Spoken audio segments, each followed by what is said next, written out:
Sean todos bienvenidos al podcast de SDC de Iglesia Cristiana Josué de la ciudad de San Miguel, en el país del Salvador, siempre con Julio Bonilla, su servidor Herbert Quintanilla. Sean bienvenidos y gracias por escuchar este podcast que creemos que va a ser de mucha bendición. Julio, ¿qué tal? ¿Cómo estás? ¿Qué tal? ¿Todo bien? Saludos a todos los que nos escuchan o que nos van a ver. Es una bendición estar acá y esperamos de que Dios pueda ministrar tanto la vida de nosotros como también de aquellos que nos van a sintonizar. Estamos en la serie ¿Por qué creemos lo que creemos? Y la última vez hablamos ¿por qué creemos en Dios? Pero en esta ocasión vamos a hablar ¿por qué creemos que Jesús es Dios? Claro, sí, esa es una de las piedras fundamentales, una de las verdades inquebrantables, no negociables del cristianismo. Quizás podemos diferir en algunas cosas, pero la realidad y la verdad de que Jesús es Dios es fundamental, ¿no? Para nuestro credo, para lo que nosotros defendemos como verdad, que proclamamos como verdad y que también el evangelio mismo, ¿verdad? Es las buenas nuevas de que Jesús también es Dios, ¿no? Correcto. Ahora, estamos en un momento de la sociedad donde los jóvenes creen todo, pero no creen la verdad. Entonces, y al contrario, cuestionan la verdad. Con una lógica humana, intentan cuestionar la resurrección de Cristo, intentan cuestionar incluso algunos de sus milagros. Y es por eso que hay muchos de los jóvenes ahora que se declaran o se proclaman ateos, o sencillamente que dicen, sí, yo creo que Jesús fue un buen hombre, un buen samaritano, un buen profeta, alguien bueno, pero llegar a ser como Dios o llegar a ser Dios, eso me cuesta asimilarlo, me cuesta creerlo. Entonces, comencemos hablando un poco de la historia de Jesús. ¿Quién es Jesús, hermano? ¿Cómo comienza todo? Bien, recordemos que una verdad es que tanto Jesús es 100% hombre y 100% Dios. Él mismo declaraba que es antes de la creación, ¿verdad? Que no es un ser creado, que él mismo es Dios. Y sí tenemos, obviamente, no tiene un inicio Jesús, ¿sí? Porque es Dios, por lo tanto, no tiene inicio, ¿sí? O sea, eso es algo fundamental. En su humanidad, obviamente, sí, ¿verdad? Nace de María, es el instrumento por medio del cual nace la humanidad de Cristo, pero el origen de Jesús no tiene, ¿sí? Es ser infinito porque es Dios y no tiene principio. De hecho, a mí me impresiona cómo él comienza su mensaje, porque comienza diciendo el mismo nombre con que Dios se reveló a Moisés en el Antiguo Testamento. Cuando Moisés le pregunta a Dios, ¿cuál es el nombre que le tengo que decir a mis compatriotas israelitas que están allá en Egipto, atrapados, ¿verdad? Esclavizados? Diles que te manda, yo soy. Y después, años después, en el Nuevo Testamento, en los Evangelios, encontramos que Jesús se presenta, yo soy el camino, la verdad y la vida. En otras palabras, es por eso que los religiosos de esa época, cuando ellos escuchaban decir referirse que Jesús mencionaba, yo soy el camino, la verdad y la vida, se rasgaban las vestiduras, estaban planeando cómo matarlo porque sabía que esa frase, yo soy, estaba haciendo referencia a que él se estaba proclamando, se estaba revelando como Dios encarnado para toda la creación. Y de ahí comenzamos a ver también cierto rechazo de una parte de la creación hacia Jesús. Claro, sí, eso, recordemos de que tenían razón los judíos, los religiosos, sí. Cuando él expresa yo soy, ¿por qué? Porque ese nombre es exclusivo de Dios. O sea, en ese sentido sí tenía, ¿no? O cuando le decía tus pecados son perdonados. Era otra, autoridad. correcto, era otra cuestión que ellos tenían un impacto porque sabían y reconocían que el único que tiene la capacidad y la autoridad para perdonar pecados es Dios. Entonces, en ese sentido sí estaban bien los religiosos. Ahora, no estaban bien porque ellos consideraban de que Jesús no era Dios, ¿no? Y aquí hay un punto bien importante. Aquí no podemos, con Jesús no podemos ir como a medias. O sea, lo que usted mencionaba, hermano, de que decir de que fue una buena persona, que fue un buen profeta, no, en Jesús o es todo o es nada. Hay términos medios. No hay términos medios porque no podemos decir que alguien fue buena persona y que fue un buen profeta si él mismo se declaraba como Dios. Entonces, o es completamente un mentiroso, o es falso, o verdaderamente es lo que él decía ser, que es Dios mismo. Entonces, no podemos creer de que sí, que quizás que fue un buen hombre. No, no, no. Porque él mismo lo declaró. Entonces, ¿es completamente falso y completamente mentiroso o es completamente el Dios viviente eterno? De hecho, cuando nosotros vemos la vida de Jesús desde su niñez, de su nacimiento sobrenatural, algunos han cuestionado ese nacimiento sobrenatural. Algunos mencionan de que no, que verdaderamente no fue el Espíritu Santo, el que embarazó a María, no es tampoco que no existió un embarazo divino. Pero a mí me llama la atención cómo las personas que se ven involucradas en las diferentes historias de Jesús eh, lo terminan perdiendo todo a causa de la fe de creer de que Cristo, de que Jesús es el Cristo, es Dios. Por ejemplo, María. María se calcula que tenía una edad entre los 15 a los 20 años cuando recibe la visitación del ángel. En el capítulo 1 de Lucas dice, yo soy esclava de Dios, que se haga la voluntad del Padre sobre mí. Cuando le dice, vas a quedar embarazada y vas a ser el Mesías, le van a llamar príncipe de paz, Ismael. Yo me pongo a pensar lo que enfrentó María. Se enfrentó a su familia, se enfrentó a su prometido, que era José. Bueno, dice el Evangelio de Mateo, si no me falla la memoria, de que José le intentó dejar en secreto.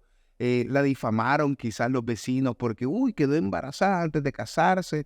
Y también José la quiso dejar en secreto porque tenía miedo de que la fueran a apedrear, porque era la tradición religiosa cultural de esa época, que la mujer que fuera encontrada en fornicación o adulterio muriera apedreada. Sí. Entonces, a todo lo que enfrentó María me hace pensar que es bien difícil que esto sea una mentira, porque hay personas que sacrificaron su vida para que el plan divino de la encarnación del Dios vivo se llevara a cabo. Claro, sí, o sea, definitivamente es otra parte fundamental, ¿no? De que el nacimiento virginal. Y el nacimiento virginal también es muy importante porque ¿qué no puede hacer?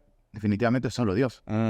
Sí, lo que veíamos o en la plática pasada, ¿no? De que el Dios Todopoderoso, ¿no? Entonces, si Jesús es Dios, también tiene esas cualidades, ¿no? O sea, la misma omnipotencia, omnisciencia, que lo sabe, lo conoce todo, puede hacerlo todo.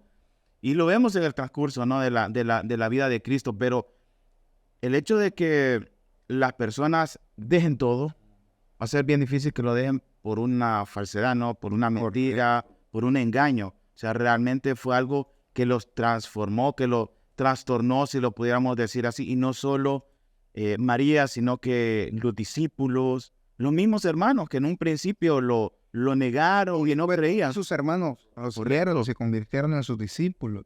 Pero también yo me pongo a pensar en Jesús mismo. Imaginémonos que Jesús es un farsante, que es mentira, que solo quería popularidad, que solo quería su momento de fama. Imaginémonos de esa manera. Yo me pongo a pensar, ¿por qué morir por una mentira? Sí, claro. O sea, murió a los 33 años. ¿Por qué morir por una mentira? ¿Por qué tener desde su niñez una vida de persecución? Y eso es lo que me llama la atención también. Desde su niñez, algunos dicen, no, la persecución de él comenzó cuando comenzó su ministerio. No, comenzó su persecución desde la concepción en el vientre de María. Desde ahí comenzó la persecución. Entonces, ¿por qué, si Jesús es falso, por qué él murió por una mentira? ¿Y por qué hay tanto testimonio de personas que lo sanó, que lo liberó, que lo restauró, que les dio esperanza? Al menos que él verdaderamente sea Dios. Tiene que, toda la evidencia, ¿no? De su ministerio, la evidencia de su vida, bueno, como decía, del nacimiento, todo lo que rodea la vida y el ministerio y las obras, nos gritan de que Jesús es Dios. Jesús es Dios. Entonces, toda esa persecución, y como dice, ¿por qué va a morir? O sea, ¿por qué va a tener esas limitantes, esa persecución, el ser dijéramos, humillado, traicionado por que decía ser su amigo íntimo también. Entonces, todas estas cuestiones también nos hacen ver de que la realidad, ¿no?, de la deidad de Cristo se ve manifiesta. Me recuerdo una predica de una hermana que se llama Ruth Varela. Ella fue misionera en la India. Entonces, ella comentaba de que cuando estaba allá, comenzó a evangelizar a una persona. Entonces, le comenzó a decir era una mujer, le comenzó a decir a esa mujer que ella creía que Jesús es Dios, que murió por sus pecados. Y de repente la mujer le decía, también mi Dios, también mis dioses, porque allá hay mucha pluralidad de dioses, ¿verdad? Entonces, también mis dioses han muerto por mí. Y de repente Ruth Varela le decía, no, pero Jesús me hizo milagros de sanidad. También mis dioses me han sanado. Y el punto que discrepa fue que ese día que estaba evangelizándola era como el aniversario de los dioses. Y iba a ir a la tumba de un dios a dejarle ramos de flores, incienso. Entonces Ruth Varela le dice, ¿y tú vas a ir a la tumba de tu dios a dejarle las flores? Sí. Pregúntame si yo voy a ir a la tumba de mi Dios. ¿Y tú vas a ir? No, porque Jesús venció la muerte. Entonces, dice que ella, la chica, la mujer se quedó callada, ya no le dijo nada, porque algo que marca la diferencia entre otra persona que haya sido un líder religioso, porque ninguno de los líderes religiosos se proclamó Dios así, ni Mahoma, ni José Smith, nadie más, sino que el único que se proclamó Dios fue Jesús y lo demostró a través de sus milagros y de su resurrección. Sí, claro. O sea, la resurrección es el que marca el hito más extraordinario de la deidad de Cristo, ¿no? Él mismo lo dice de que realmente Él la daba y la volvía a tomar. O sea, ¿quién más va a tener esa autoridad? Y como decía, Jesús está vacía la tumba, que no hay nadie muerto ahí. O sea, Jesús es Dios y por lo tanto no puede morir. La muerte no lo puede contener como muchos otros líderes que nosotros vemos las tumbas y ahí están las tumbas y son reflejo de que fueron o son susceptibles como todo ser humano a la muerte y a quedarse ahí. Sí, o sea, y nuestro Dios no se quedó ahí, ¿no? O sea, venció la muerte. O sea, no tenía nada de poder la muerte contra él. O sea, más la sometió.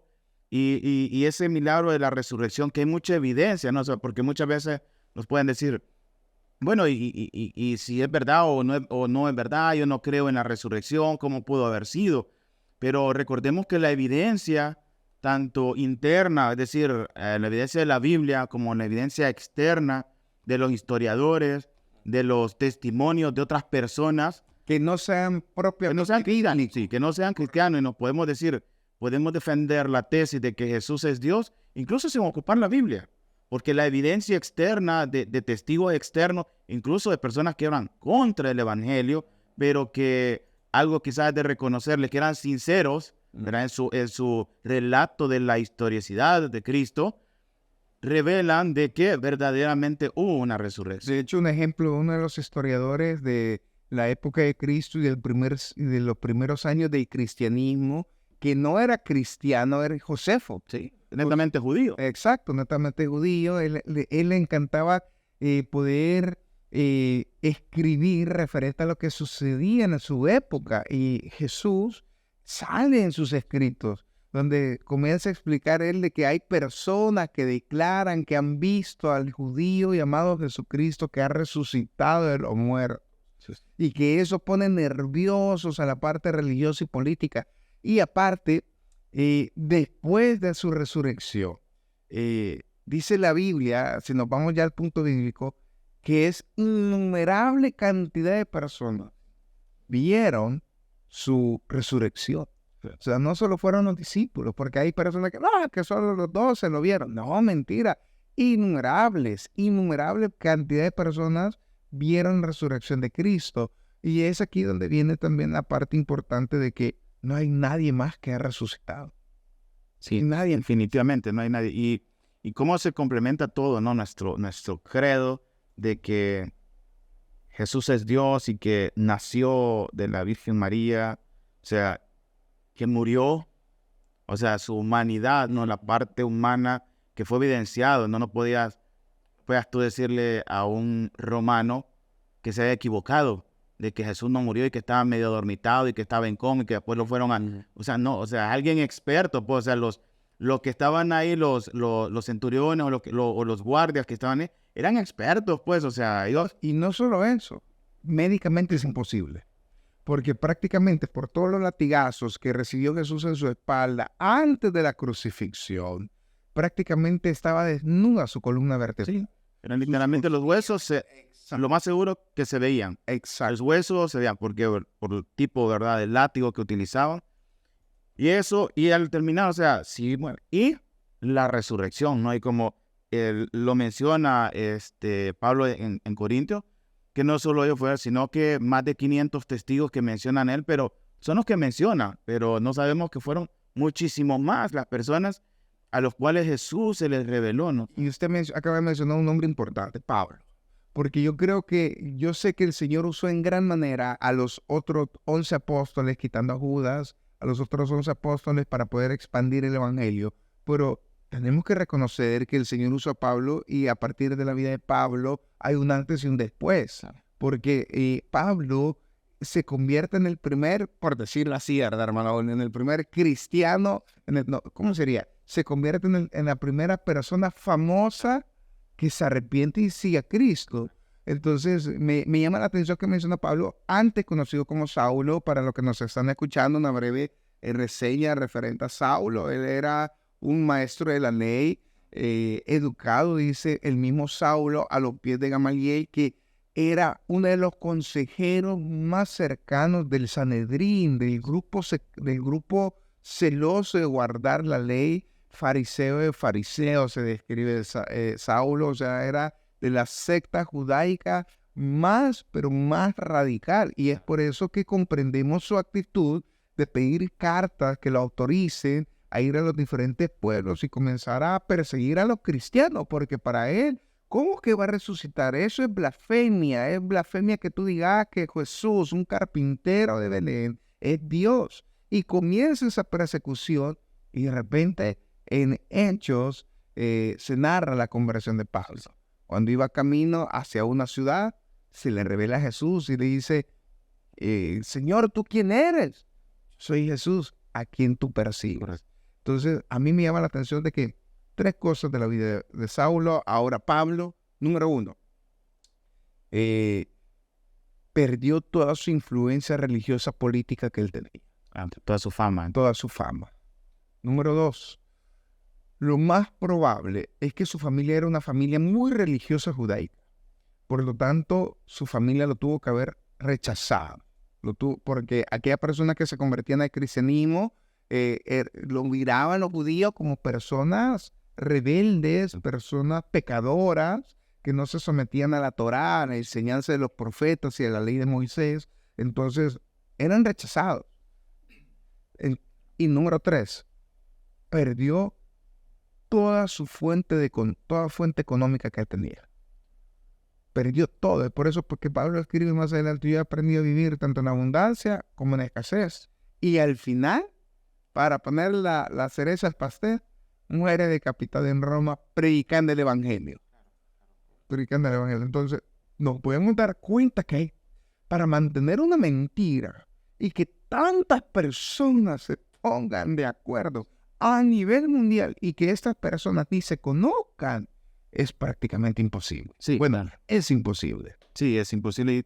Y otra cosa que llama la atención, ¿verdad? Es que la sinceridad. Pablo era un religioso. Perdón, no está enojado, hermano Julio. Está lloviendo acá, está grabando. Pablo era sincero. Y para los que nos ven y nos escuchan, no podemos llegar a Dios y decir, si Dios existe, que ahorita me crezca el pelo, que me convierta en ojos azules. No, que vaya a la selección al mundial. Sí, o sea, esas son payasadas, pues, o sea, hay que ser serios, no, esas son payasadas. Pero vemos cómo Pablo, que era una persona con conocimiento, un teólogo, o sea, era muy inteligente, muy capaz intelectualmente, así que el cristianismo no es para gente tonta y que le creen todo, Sin educación. sin educación, contra la ciencia. No, no, no, no, no. De hecho, tal vez en alguna otra ocasión vamos a hablar de gente que ha sido científica, actual también, muchos filósofos, matemáticos, Pensadores. que son y que creen en un Dios verdadero y que creen que Jesús es Dios. Y vemos a Pablo que tiene esa sinceridad y por eso Dios mismo se le revela. Entonces, quiero que nos escuchan, o sea, si tienes alguna duda o crees que quizás será o no será, si te le acercas de una manera sincera, si le buscas de una manera sincera, seguro, seguro, Dios se te va a revelar. Dios se te va a revelar. Así como se le reveló, pero tenía unas buenas intenciones porque era celoso, o sea, se le iba a defender la fe de que existe un solo Dios.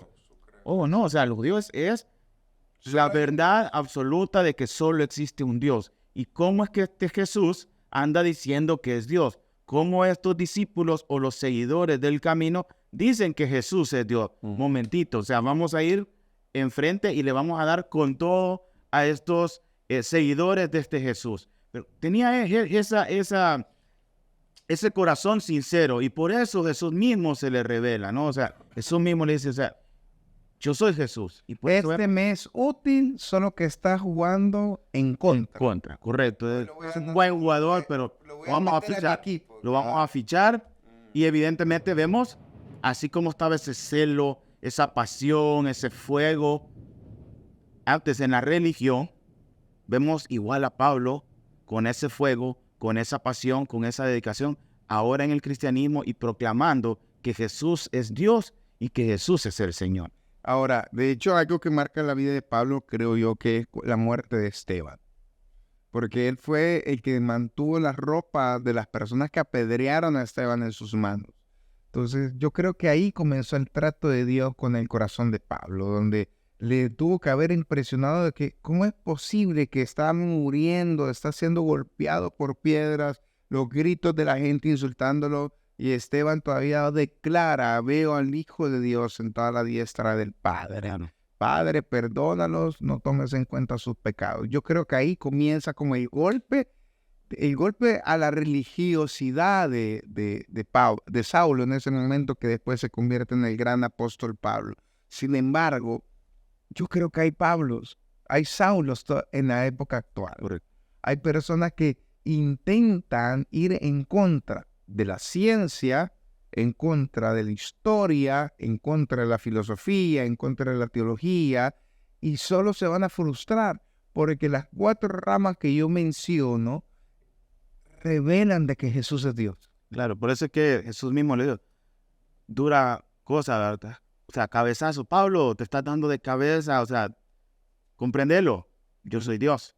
Sí, entonces, igual aquellos amigos que nos puedan estar viendo y que están dándose de cabeza, ¿verdad? Y muchas veces por obstinación de que no, yo no creo, no, o sea, tener una mente abierta, sincera, en una búsqueda genuina y real, no payasada, ¿verdad? De que si no se convierte tal cosa, que si no aparece aquí, que si no aparece dinero en la cartera. No, ¿verdad? Esas son cosas.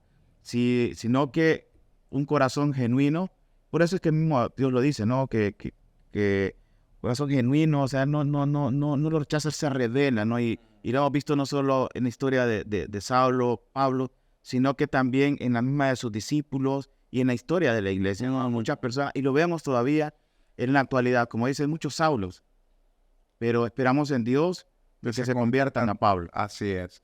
De hecho, hemos hablado que creemos que Jesús es Dios por sus milagros, por su resurrección, pero no podemos terminar este podcast sin hablar de la promesa central del cristianismo. Sí nos enfocamos en la crucifixión y en resurrección, pero la promesa central es de su regreso, de su venida.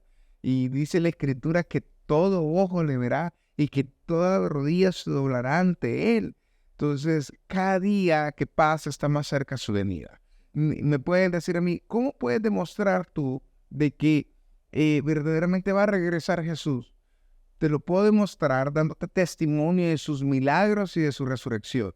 Si Él no hubiera tenido autoridad para hacer milagros y seguir haciendo milagros hasta el día de ahora, y si Él no hubiera tenido la autoridad para vencer la muerte y resucitar, entonces Él no regresaría. Pero los milagros y la resurrección son el testimonio legítimo de que va a haber un día que todo ojo le verá y que vamos a tener que estar listos para recibir al Rey de Gloria. Correcto. Entonces, y eso también se une con de que Dios, por cuanto no puede mentir, Jesús tampoco, ¿no? Porque Él es Dios. Entonces, así como ha cumplido todas sus promesas previas, también es una evidencia que nos dice que esa promesa también se va a cumplir. Él mismo lo dijo, ¿no? O sea, que iba a regresar. Y es bajo esa promesa que nosotros le esperamos. Y eso también nos lleva al otro punto, porque muchas veces queremos separar, no, Jesús es Salvador y todo eso, pero tanto es Salvador, tanto es Dios, también Jesús es el Señor. Y eso es una parte también medular, porque no solo muchas veces, sí, ya me salvó, pero no queremos rendir nuestras vidas, nuestra voluntad al señorío de Cristo. Y tanto así es Salvador, tanto es Dios, pero también es Señor, y es Señor debe ser Señor de nuestra vida. Aquí vamos a tener que decidir cómo queremos conocer a Jesús. ¿Queremos conocer a Jesús como nuestro Salvador o queremos conocer a Jesús como nuestro juez? Sí. Entonces, porque Él va a ser nuestro juez. Sí. La diferencia es que por lo que hemos creído en Él, somos perdonados no por nuestras obras o por nuestra bondad, nuestra propia capacidad, sino que hemos sido perdonados gracias a que Él derramó su preciosa sangre en la cruz, pero no solo porque murió, sino porque resucitó. Pero este día queremos animarle a los que nos están escuchando a que conozcan a Jesús no como juez, porque Él va a regresar, es una promesa real.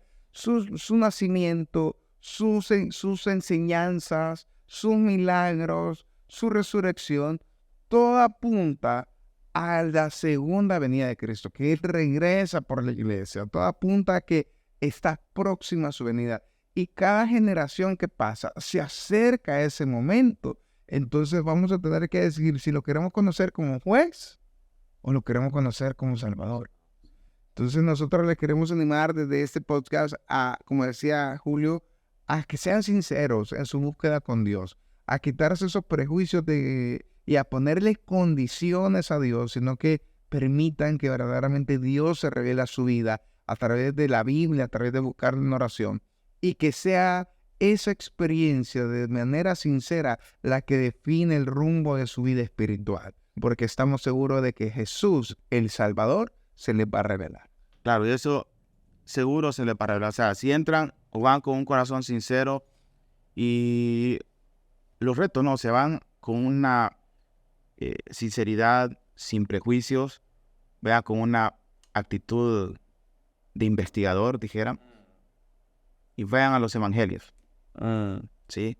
Lean los evangelios, piensen, no solo lean de corrido, ¿verdad? Sino que piénselo, analícelo. Si a ustedes les gusta pensar, meditar o escudriñar, puede ir a la Biblia, puede ir a los textos, ¿verdad? El idioma original, si es más acucioso, y decir, no, esta palabra puede irse hasta esa, así que una búsqueda real y genuina.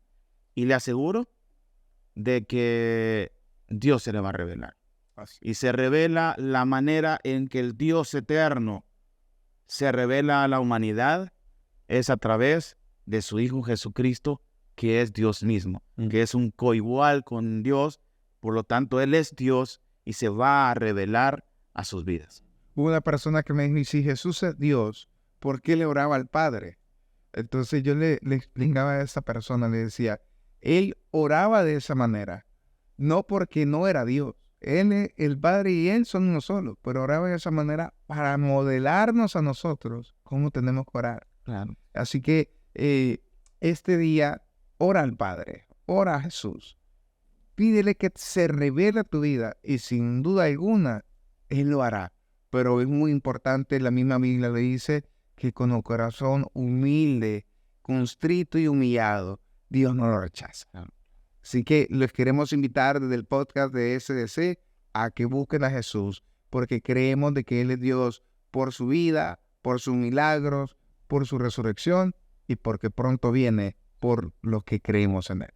Este ha sido el podcast de SDC. Recuerden, nuestras reuniones de jóvenes son los días sábados a las 5 de la tarde.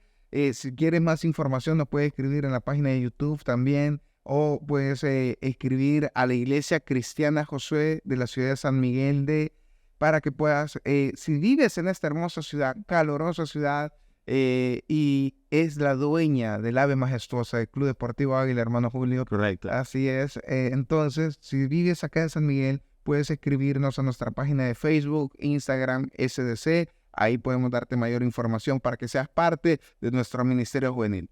Bueno, saludos a todos. Que el Señor les bendiga.